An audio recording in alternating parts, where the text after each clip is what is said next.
The night was crisp, with a faint chill clinging to the autumn air. I was fastening my coat, ready to head to my son's house for dinner, when my phone buzzed on the counter. A text from my lawyer, Mr. Delgado, flashed across the screen. "Just call me, immediately." My pulse quickened.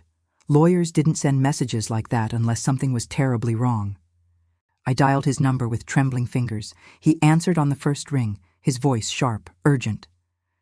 "Eleanor, you can't go to that dinner. Not until we talk." My heart pounded. "Why? What's going on?" He hesitated, then sighed. "It's about your daughter-in-law, Rachel." The name alone sent a knot twisting in my stomach. Rachel, my son's new wife.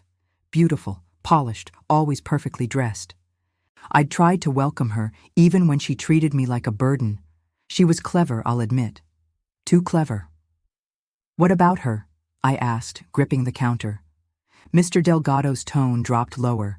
"She's been moving money, yours, without permission." I froze. "What do you mean, mine?" "Your pension, your savings.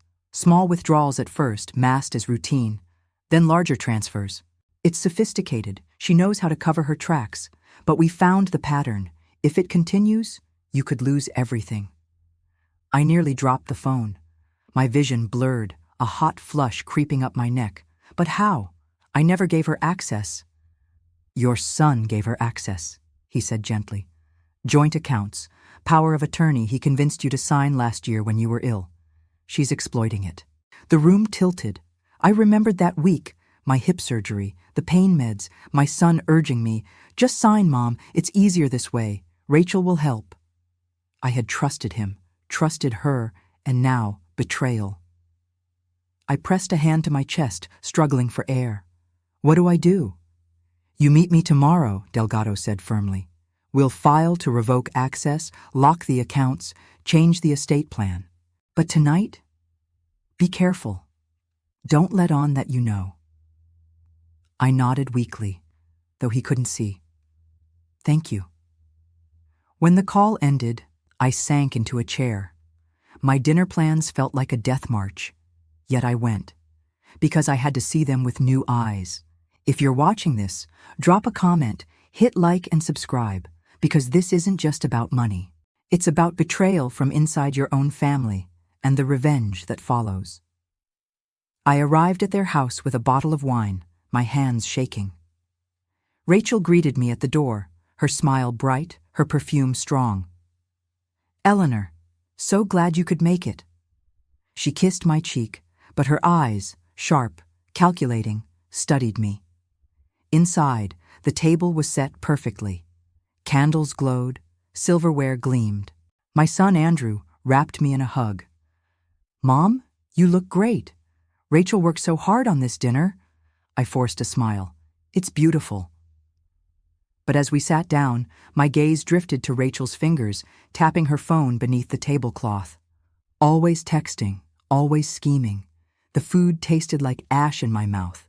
Laughter swirled around me, but my thoughts screamed, "She's stealing from you, right now, right under his nose."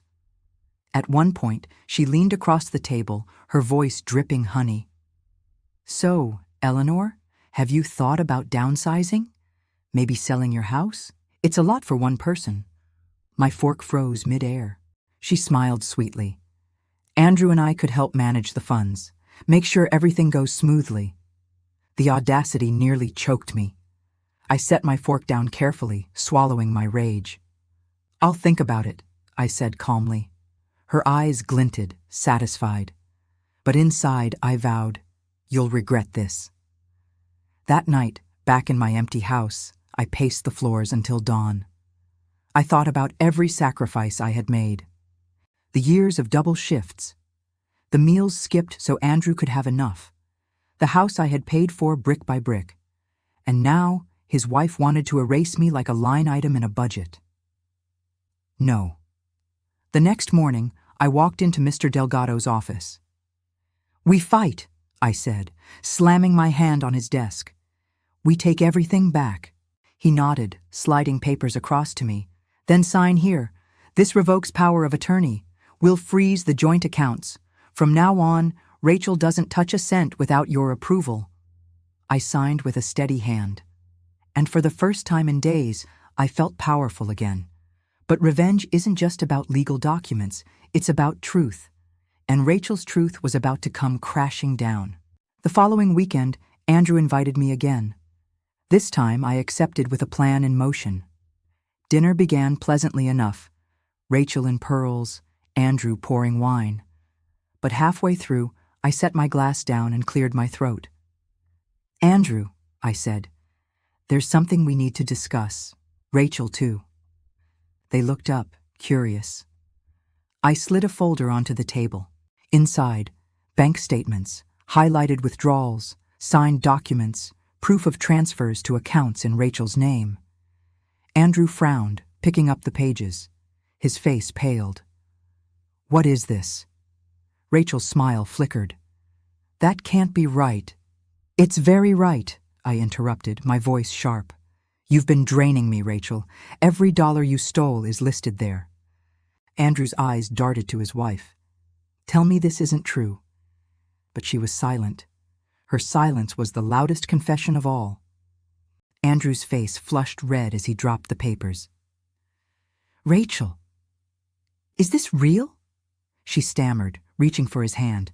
I was just moving things around, making sure your mother was secure. It's not what it looks like."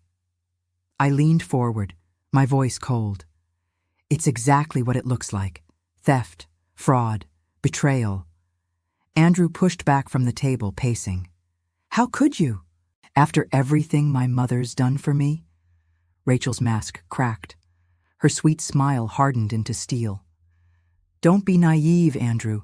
Your mother has money sitting around while we struggle. I was just putting it to better use." My jaw clenched. "Better use? My life's work? My security? You think you can decide that?" Andrew turned on her, his voice shaking. "You used me. You used her. You've been lying this whole time."